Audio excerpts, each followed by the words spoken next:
குறிப்பா வந்து அந்த மாணிக்கவாசகர் கைப்பட அந்த எழுதின திருவாசகம் இருக்குல்ல ஓலைச்சுவடி, ஆமா, ஆமா. அத அங்க வச்சிருக்காங்க. ஆமாமா. அது பார்த்து மெய் சிலுத்துட்டீங்களா? ஆமா. நான் கண்ண மூடிக்கிட்டே போறேன், சுத்தி வர்றேன். அந்த இடத்துக்கிட்ட போய் இந்த இடத்துக்குள்ள என்ன வாசகம் வருதுங்கிறத எடுத்து பார்க்குறேன். இப்ப நடந்துகிட்டு இருக்க என்ன என் வாழ்க்கை என்னவோ, அது அப்படியே தத்துரூவமா ஒரு 4 லைன்ல ஒரு பாடலா இருக்கு. டாக்டர் சொல்லிட்டாங்க, உங்கள்ட்ட வந்து ஒரு குழந்தைய தான் காப்பாத்த முடியும். இந்த டைம் ஆப்பரேஷன் பண்ணா ஒரு குழந்தைய காப்பாத்தலாம் அப்படின்னு சொல்லிட்டாங்க. அவர் ஜோதிடம் பார்ப்பாரு. அவர் எங்க இருக்காருன்னா, மாணிக்கவாசகர்ல இருக்காரு. அவர்கிட்ட போய் அந்த ஒரு டயத்தை குறிச்சு கொடுக்க சொன்னோம். 900 கிராம்ல வந்து இந்த கட்டை விரல்ல விரல் முழிச்சு அப்படி இருக்கும். அப்படிதான் இருந்துச்சு அப்படி பிள்ளைங்க. இந்த ஒத்த கையிலே வந்து ரெட்டை குழந்தைய கொண்டு வந்து இப்படி இப்படி தூக்கி காமிச்சாங்க. இப்படி இப்படி இப்படி பிடிச்சிக்கிட்டு கண்ணை மூடிக்கிட்டு ஒரு சில விஷயத்த அப்படியே அந்த இடத்துக்கிட்ட எந்த இடத்துல இருக்குங்கிறதெல்லாம் தெரியாது. நெற்றி போட்டுல ஆர்கினி சொல்றீங்க. ஆமா.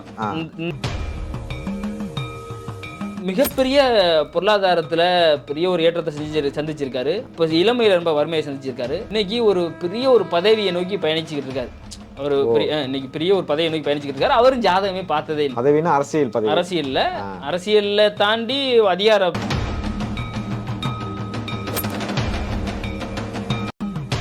கட்டிடக்கலைக்கு அவ்வளோ ஒரு ஆகச்சித உதாரணங்களா இருக்குங்க. நானே பார்த்து மிரண்டு போயிட்டேன். குறிப்பா வந்து அந்த மாணிக்கவாசகர் கைப்பட அந்த எழுதின திருவாசகம் இருக்குல்ல ஓலைச்சுவடி, அதை அங்க வச்சிருக்காங்க.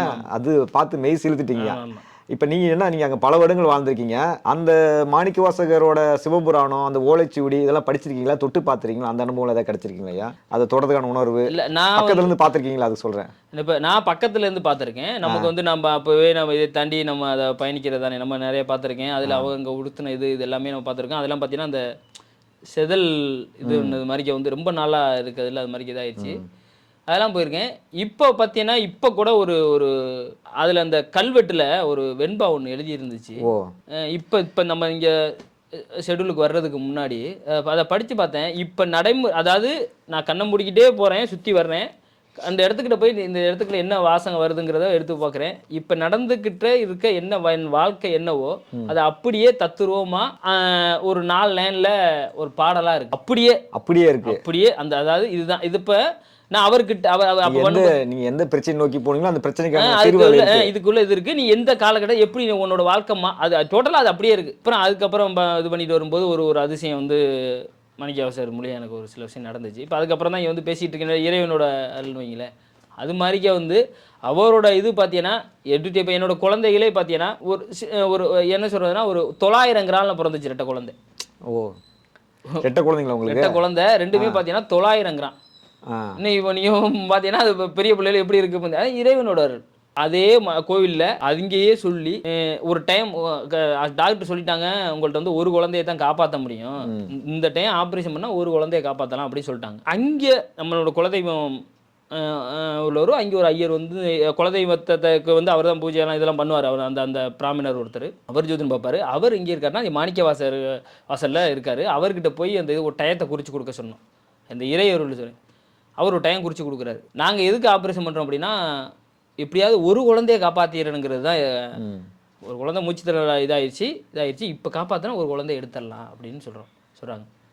சின்ன ஒரு டயத்தை குறித்து கொடுக்குறோம், இது பண்ணுறோம். அது பண்ணோம். இந்த ஒத்த கையிலே வந்து ரெட்டை குழந்தைய கொண்டு வந்து இப்படி இப்படி தூக்கி காமிச்சாங்க அந்த டாக்டர் அம்மா. அந்த இடத்துக்கிட்ட குறிச்ச டயத்தால அவருக்கு இங்கே வந்து தான் நடக்குது எல்லாமே. எல்லாம் அவர்கிட்ட ஒப்படைச்சிட்டோம் நாங்கள். எந்த குறை ஆண்ட முன்னியத்தில் இன்னைக்கு நம்மளோட குழந்தை பார்த்து எந்த ஒரு இதுவுமே இல்லாமல் இறைவன் என்னை காப்பாற்றி கொடுத்தாரு. 900 கிராம்ல பிறந்து எந்த குறை வெயிட் மட்டும்தான் பிரச்சனையாக இருந்துச்சு. இந்த வெயிட்டு கொஞ்சம் கொஞ்சமாக பால் கொடுத்து அப்புறம் அந்த இதெல்லாம் கொடுத்தோன்னா வெயிட் ஏறிச்சு தாண்டி எந்த குறையும் இல்லாமல் இறைவன் கொடுத்தாரு அப்படின்னா அதுக்கு முழுக்க அவர் தான் காரணம். 900 கிராமில் வந்து இந்த கட்டை விரல்ல விரல் முழிச்சு அப்படி இருக்கும். அப்படி தான் இருந்துச்சு அப்படி பிள்ளைங்க. இன்னைக்கு அவனு பிள்ளைங்க எப்படி இருக்கு இறைவன் தெரியும், நல்லா படிக்கிறாங்கன்னு வைங்களேன். இப்போ அது வந்து எல்லாமே இறையொருள் தான். இதெல்லாம் வந்து எப்படி இது பண்ண முடியும்? நல்லா பிறஞ்ச 2.5 கிலோவில் பிறக்கிற குழந்தையே வெறும் 900 கிராம் தோல் மட்டும்தான். அந்த உடம்புல சதையினாலும் வெறும் தோல் இல்லை மூடுனா எப்படி இருக்கும் அது மாதிரி தான் இருந்துச்சு. ஒரு சின்ன ஒரு பூனைக்குட்டி எலிக்குட்டி மாதிரி தான் இருந்தாங்க என்னோட குழந்தைகள். இன்றைக்கி வந்து இறைவன் வந்து இன்றைக்கி நினச்சா எனக்கு இன்றைக்கி அதெல்லாம் பார்க்கும்போது இறைவன் இருக்காங்கிறது அதெல்லாம் நம்ம உணர்கிற மாதிரி தானே இருக்குது. இந்த ஆவுடையார் எல்லாம் உள்ள மாணிக்கவாசகர் சரணாகதி ஆனால் போதும். ஆமாம் ஆமாம். ஒரு ஸ்தலம் உங்கள் வாழ்க்கையிலேயும் அந்த ஸ்தலம் பெரிய அற்புதத்தை நிகழ்த்திருக்கு. அது மாதிரி உங்கள் அனுபவங்களில் வந்து பிற வாழ்க்கையை மாற்றிருக்கீங்களா? அது மாதிரி நேரடியாக பார்த்துருப்பீங்களா உங்கள் ஊரில் வரவங்கலாம்? கண்டிப்பாக. இப்போ வந்து நிறைய பேர் பார்த்தீங்கன்னா இப்போ முஸ்லீம் ஆளு, கிறிஸ்டின் இவங்களுக்கெல்லாம் நான் நிறைய ஜாதகம் பார்க்குறேன். ஜாதகம் பார்க்குறேன் அப்படின்னா அவங்கள்ட்ட சில பேர் வந்து எழுதி வச்சிருக்க ஆளும் இருக்கு, எதுவுமே இல்லாமல் பிறந்த தேதியை மட்டும் தெரிஞ்ச ஆளும் இருக்கு. ஆமாம். இவங்களுக்கெல்லாம் என்ன அப்படின்னா அவங்க என்ன பண்ணிடுறாங்க, நம்மகிட்ட பேமெண்ட் அனுப்ப இது பண்ணுறாங்க, அந்த டேட்டை மட்டும் மென்ஷன் பண்ணி அனுப்புவாங்க பேரோட. ஒரு பாய்லாம் பார்த்தீங்கன்னா டேட்டை மட்டும் மென்ஷன் பண்ணி அனுப்புகிறாரு. அப்போ என்ன ஆகுது அப்படின்னா நான் வந்து கேட்க ஆரம்பிக்கிறேன். இறைவன்ட்ட வந்து என்ன ஆகுது அப்படின்னா நான் கேட்க ஆரம்பிக்கிறேன். அது என்ன இப்போ எப்படின்னா நமக்கு வந்து இப்போ டைம் தெரியணும், எந்த ஊரில் பிறந்தாங்கன்னு தெரியணும், இதெல்லாம் தெரிஞ்சு நமக்கு போட்டால் தான் நமக்கு வந்து கால்குலேஷன் வரும். நமக்கு டேட்டு மட்டும்தான் இருக்குது ஏற்றத்துக்கு. மற்றபடி வந்து எப்படி வேணாலும் ஜோதிடம் வந்து எதை எப்படி இந்த பிரசனம் பார்க்கலாம், மற்றபடி கைரேகை பார்க்கலாம், இதெல்லாம் தாண்டி இது மட்டும்தான் கொடுப்பாங்க. இறைவன்ட்ட இந்த இருக்குது பார்த்தீங்களா, இந்த இப்படி இப்படி இப்படி பிடிச்சிக்கிட்டு கண்ணை மூடிக்கிட்டு ஒரு சில விஷயத்த அப்படியே அந்த இடத்துக்கிட்ட எந்த இடத்துக்கிட்ட இருக்குங்கிறதெல்லாம் தெரியாது. ரிப்போர்ட்டில் ஆகினே சொல்கிறீங்க. ஆமாம். இந்த இடத்துக்கிட்ட இது பண்ணும்போது எதுவுமே தெரியாது. சப்போஸ் அந்த டயத்து அது மாதிரி நம்ம பண்ணும்போது பார்த்தீங்கன்னா சில நேரம் என்ன பண்ணுவோம்னா அந்த இறையை கொண்டு வந்து கொடுத்துருச்சு அப்படின்னா அவனுக்குள்ள டயத்தை காமிச்சிடும். இங்கே ஒரு டைம் வந்து ஆட்டோமேட்டிக்காகவே நான் எந்த நேரத்தில் அந்த உணர்வு வருதோ அந்த டயத்தை போட்டோம் அப்படின்னா வாழ்க்கை டோட்டலாகவே அந்த ராசி நட்சத்திரம் இது வரைக்கும் கடந்த காலத்தை சொல்லணும்ல. நம்ம ஜோதிடருங்கிறது வந்து இப்போ சில பேர்லாம் நம்ம எத்தனையோ ஜோதிடர்கிட்ட நம்ம பேசும்போது என்ன சொல்கிறாங்க அப்படின்னா உங்களுக்கு என்ன வேணும்னு கேட்குறாங்க. என்ன வேணும்னு கேட்குறதுக்கு நம்ம கடவுள் கிடையாது. இப்போ கடந்த காலத்தை என்னங்கிறது நடந்து சொல்லி அடுத்து என்ன நடக்க போகுதுங்கிறத ஒரு யதார்த்தத்துக்கு சொல்லணும். இப்போ சித்தர்கள்லாம் பார்த்தீங்கன்னா இது மாதிரி நடந்திருக்கு, இது இப்படிப்பா அப்படின்னு சொல்கிறது சித்தர்கள் வந்து முக்காலத்தையும் சொல்லுவாங்க, சொல்ல மாட்டாங்க, உணர வைப்பாங்க. எதுவுமே சொல்ல மாட்டாங்க, நீங்க வாழ்ந்து அனுபவிச்சுட்டு போ அப்படின்னு சொல்லிடுவாங்க. அது வந்து நம்ம ஒரு கர்ம பயன். நம்ம வந்து வாழ்ந்து அனுபவிச்சு கர்ம பயனை வந்து ஒரு சிரிப்பாங்க, அவ்வளவுதான். சிரிப்புல எல்லாம் அடங்கி எல்லாமே அடங்கிடும். ஏன்னா அதெல்லாம் தெரியும் உங்களுக்கு. நீ எதுக்காக வந்திருக்க, என்ன பாவம் பண்ணிட்டு வந்திருக்க, என்ன வந்திருக்க, எல்லாமே அவங்களுக்கு தெரியும். ஆனா ஜோதிடங்கிறது வாக்கு மூலமா செயல்படுத்துறது. அதுல வந்து ஜோதிடம் யாரு வேணாலும் கத்துக்கலாம். இது வந்து சயின்ஸ் படிச்சுக்கலாம் தாண்டி நான் ஜோதிடன் எங்கேயும் போய் நான் கத்துக்கறல. இது இறைவனோட அருள்னு. அப்ப இது வந்து எப்படி நம்ம செயல்படுது அப்படின்னா நம்ம நம்ம நம்ம சொல்ற விஷயம் நம்ம அதே மாதிரிக்கே அந்த டேட்டா பர்த் மட்டும் நம்ம கொடுக்குறாங்க. நான் சந்திச்சதுல ஜோதிடர்கள் வந்து நிறைய வந்து பயிற்சியாக கத்துக்கிறாங்க, கிளாஸ் போய் கத்துக்கிறாங்க. அவங்க நல்லா ரொம்ப நேரம் அதை கால்குலேட் பண்ணி ரிசர்ச் பண்ணி சொல்றாங்க. நீங்கள் அந்த ஜோதிடத்தை இறை வாக்கு மாரி தான் சொல்கிறீங்க. உங்கள் இறைவன் அருளால் நீங்கள் அந்த இடத்த பார்த்து நோட் பண்ணி சொல்கிறீங்க. அது எப்படி உணர்றீங்க நீங்கள்? இப்போ நான் உங்ககிட்ட ஒரு கேள்வி கேட்குறேன் ஜோதிடத்துக்கு ரீதியாக, அது உங்களுக்கு எப்படி இறைவன் உணர்த்துறாரு? இல்லைங்க, அதுதான் சொல்கிறேன். நான் வந்து இது பண்ணிவிட்டு இந்த டேட் மட்டும் கொடுக்குறாங்கன்னு வைங்களேன். எனக்கு வந்து இப்போ நான் நிறைய பேருக்கு என்ன பண்ணிப்பேன், ஒரு பேமெண்ட் பண்ணி ஒரு அப்பாயின்மெண்ட் டைம்லாம் கொடுத்துருப்பேன். அந்த டேட்டு மட்டும் அனுப்புறது இல்லை பேரை மட்டும் அனுப்பியிருக்காங்க பார்த்தீங்கன்னா அவங்களுக்குலாம் ஒரு டயத்தை மட்டும் கொடுத்துருப்பேன்.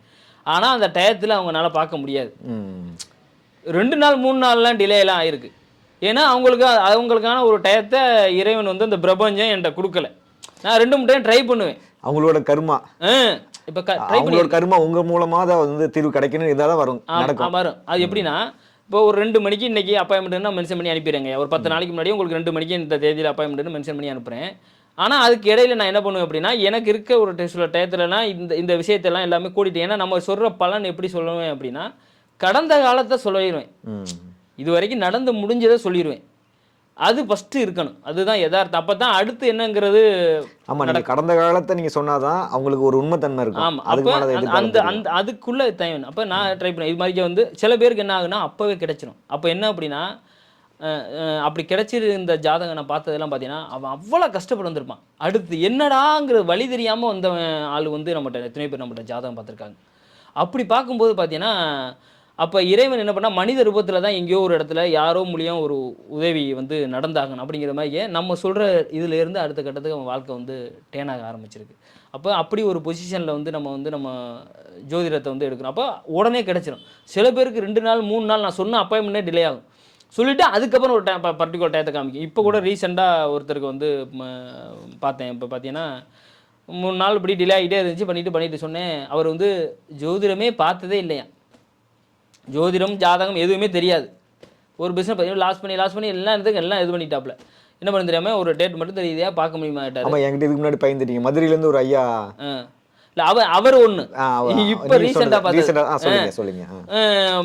இப்போ ரீசெண்டாக இப்போ பார்த்தது 2 டைம் வந்து அப்பாயின்மெண்ட் அவர்கிட்ட தள்ளி போயிடுச்சு. நான் ஈவினிங் பிளான் பண்ணுறேன், மதியம் பிளான் பண்ணுறேன், இது பண்ணலாம். அப்போ அவங்க என்ன டைம் வச்சா 7:30க்கு தான் எனக்கு கிடச்சிச்சு. காலையில் 7:30 மணிக்கு கிடச்சிச்சு. குளிச்சுட்டு சாமி கும்பிட்டுட்டு சரி ஓகே இந்த டயத்தில் இது பண்ணுவோம் அப்படின்னு சொல்லிட்டு பிளான் பண்ண கிடச்சிருச்சு.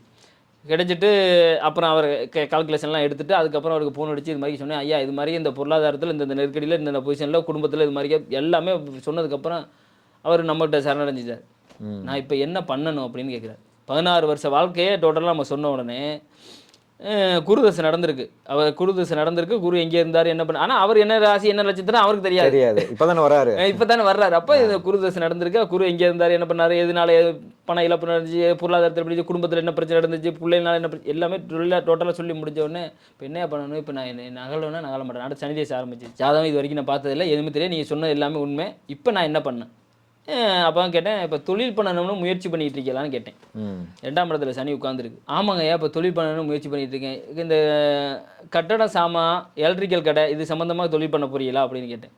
ஆமாம் அதையே பண்ண போகிறேன், அது பண்ணலாமா அப்படின்னு கேட்குறாரு. அவர் ஜாதகமே பார்க்காதார். அப்போ 3 நாள் அவருக்கு டிலே ஆனிச்சு. அவரோட கணக்கை எடுக்கிறதுக்கு எனக்கு 3 நாள் டிலே ஆனிச்சு. அந்த இயற்கை கொடுக்கல. பிரபஞ்ச சக்திங்கிறது இப்போ நம்ம மனிதன் வந்து இந்த கோயிலுக்கு தான் போய் சாமி பண்ணணும் அவசியம் கிடையாது. தனியாக தண்ணிலே இது பண்ணாவே வந்து அதோட வைப்ரேஷன் வேறு.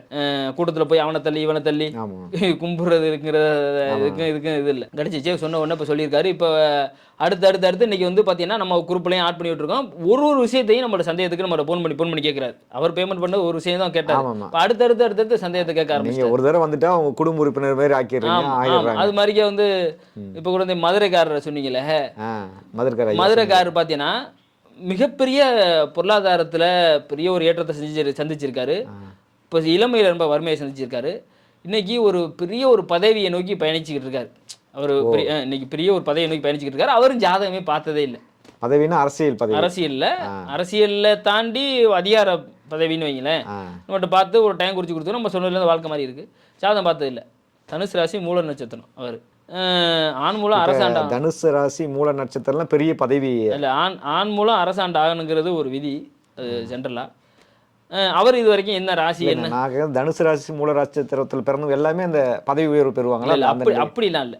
நமக்கு அந்த கிரகங்கள் நீங்க சொன்ன உடனே இந்த ராசிக்கு வரவங்களும் அவங்களுக்குள்ள இப்ப நமக்கு ஒரு அதிகாரம். அது வந்து ஆண் மூலம் இப்போ உங்களுக்கு ஒன்றும் இல்லை. இப்போ மூல நட்சத்திரமாக பிறந்து ஒரு 1ஆம் பாதம் இருந்து குரு வலுப்பற்று கேது வலுப்பட்டுருச்சு அப்படின்னா வந்து ஒரு நல்ல ஒரு அதிகாரமிக்க பதவிக்கு போக வாய்ப்பு இருக்குது. பட் இருந்தாலும் நம்ம கர்ம பயன் என்னன்னா அந்த கிரகங்கள் எங்கே இருக்கு, மற்ற கிரகங்கள்லாம் பார்க்கணும். நான் கேள்விப்பட்ட வரைக்கும் மூல நட்சத்திரம் ஒரு நெகட்டிவா சொல்லுவாங்க. அது வந்து பெண்ணுக்கு அதான் மூல நட்சத்திரம். பதவிங்கிறது நீங்க நல்லா புரிஞ்சுருங்க. கேதுவோட ஆதிக்கம் உள்ளது. அவர் தான் முதல் கடவுள். விநாயகர் பெருமான் தான் முதல் கடவுள். அப்போ கேது வந்து ஒரு மனிதனை தெளிந்த இதை பண்ணிடும். அது வந்து அது நினைச்சிச்சு. ஆனால் அதே மாதிரியே அது கொடுக்க சனி மாதிரியே செயல்படும். சனி கொடுப்பார், எவர் தடுப்பார். அது மாதிரி கேதும் கொடுக்க ஆரம்பிச்சிச்சு அப்படின்னா யாருனாலையும் தடுக்க முடியாது. இப்போ கேது ஆதிக்கம் முழுக்க வந்து சாமியார்கள் துறவிகள் இவங்க தானே. அதுதான் பெரிய அது குருவோட சேர்ந்தா கேள ஆட்டிவிட்டா வேற லெவலில் பொருள். அது அதுதான் சொல்றேன். அது மாதிரி வந்து அதெல்லாம் கொடுக்க ஆரம்பிச்சுட்டா யாருனாலும் தடுக்க முடியாது. எந்த கிரகமும் எதுவும் பண்ண முடியாது. அப்போ வந்து அவர் வந்து ஜாதகம் கேது வந்து ஞானத்தை மட்டும் இல்லை பதவியும் கொடுப்பாங்க, எல்லாமே கொடுப்பாங்க. அது இருக்க வேண்டிய இடம்னு இருக்குல்ல. சரிங்க. அதுதான் நிறைய கேதுனாவே முழுக்க ஆன்மீகவாதின்னு ஒரு முத்திரை குத்திடுறாங்க. இல்லை அது எங்கே இருக்கு எப்படிங்கிறதான் விஷயம். சரி, ஜாதகத்தை பொறுத்து மாறும். அதெல்லாம் எல்லா கிரகமும் நல்லதும் பண்ணணும், எல்லா கிரகமும் கெடுதலும் பண்ணும். அப்போ என்ன ஆகுது அப்படின்னா ஒரு காலகட்டத்தில் பார்த்தீங்கன்னா வந்து இவர் வந்து பார்க்குறாரு. பார்த்துட்டு ஜோதிடமே இவர் பார்த்தாதாலும் இவர்கிட்ட பார்த்து சொன்னோடனே இவர் ஜெயிலெல்லாம் போய் இருந்திருக்காரு. 2 வருஷம் ஜெயிலெல்லாம் இருந்திருக்காரு. அப்போ இவரோட வாழ்க்கை முழுக்க ஒரு பெரிய அனுபவம் சொன்ன உடனே அவர் வந்து என்ன பண்ணிட்டாரு, அழுதுட்டார். அவருக்கு 65 வயசு. நீங்க வந்து என்னைய கேமரா வச்சு பார்த்த மாதிரி சொல்லிட்டீங்களே அப்படின்னு சொல்லிட்டு என்னை வந்து கேட்குறாரு. ஃபோனில் தான் பேசுகிறேன், கன்சல்ட் பண்ணேன். அவர் அதுக்கப்புறம் நீங்கள் எங்கே இருக்கீங்கன்னு சொன்னோன்னே நான் சொல்லிட்டேன் ஆவுடையார் கோவிலில் இந்த இடத்துல நான் இருக்கேங்கய்யா அப்படின்னு சொன்னேன். ஐயா உங்களை நாளைக்கே பார்க்க வரணும்னு நினைக்கிறேன், நாளைக்கு அவர் வரும்போது நேரடியாக வந்துட்டார். அவர் வரும்போது பார்த்தீங்கன்னா பெரிய சித்தர் வழிபாடு உள்ளவர். அவருக்கு ராகு தசை நடந்துகிட்டு இருக்கு. அதே மாதிரியே சித்தர் வழிபாட்டில் இருக்காரு. ஜோதிடம் பார்த்தது இல்லை. இது ஜோதிடம் பார்த்தது முழுமையாக சித்தர்கள் நம்பக்கூடியவர். ஆமாம், அது பாருங்க. அவர் மூல நட்சத்திரம் வந்திருக்காரு. ஐயா விநாயகர் நல்லா கும்புறியா நினைக்கிறேன். ஏன் 4:30 மணிக்கு இந்த குடும்பத்தில் இருந்து நான் 4:30 மணிக்கெல்லாம் எழுந்திரிச்சு